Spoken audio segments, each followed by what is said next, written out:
I'm hearing you fine. Excellent. Chris is an absolute authority on the Mellotron. I have seen him conduct seminars for musicians and just generally curious people about the instrument and what it does and how it works. So give us the Reader's Digest version, Chris, if you can.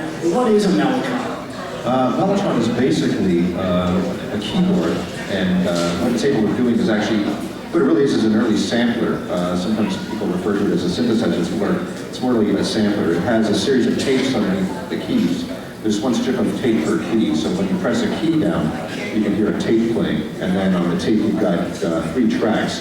Generally it's cellos, violins, and flutes, and the Mellotron is a big part of the sound of the Beatles. It's all over, Strawberry Fields, Flying, a lot of the sound effects on the White Album are Mellotron sound effects, and a lot of the musicians on the who recorded on the Mellotron tapes are actually the Beatles session musicians.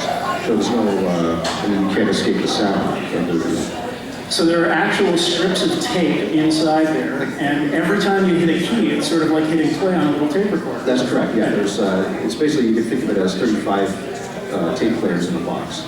That's visually what it is. And each one is a different, you could have different musicians on every single tape. There's, for instance, the violin sound is that's 3 violinists on every single key.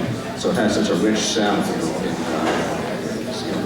music of the Beatles. So it really is a primitive, if you will, version of a sampler in the sense that modern digital samplers store the sounds digitally in chip form rather than chip memory form rather than on tapes. But it makes me wonder. When I hear a modern sampler, I never think, oh, who are the musicians playing on that? But when you say that these tapes in the Mellotron were performed on by a lot of the same people who played on the Beatles sessions, I'm really intrigued. I'm thinking, first of all, the tapes that you're playing tonight, those performances were made, what, in 1965?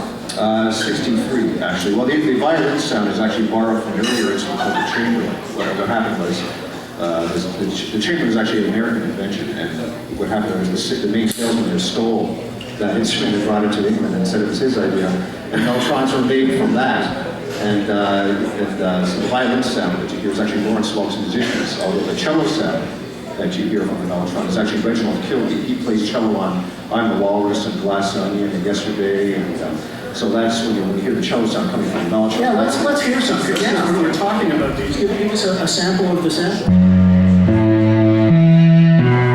That's actually the cello line from Oasis Wonderwall. They use that sound in their song Wonderwall, and at the end it's going, and that's the tape running out. And I think the reason why Oasis put that on their song Wonderwall is because it was Reginald Kilby who played cello and I Am the Walrus. That was their way of getting a little bit closer to the Beatles.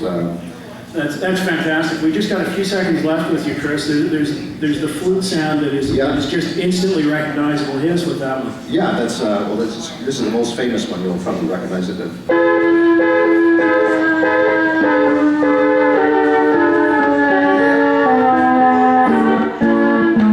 I recognize absolutely unmistakable. And that's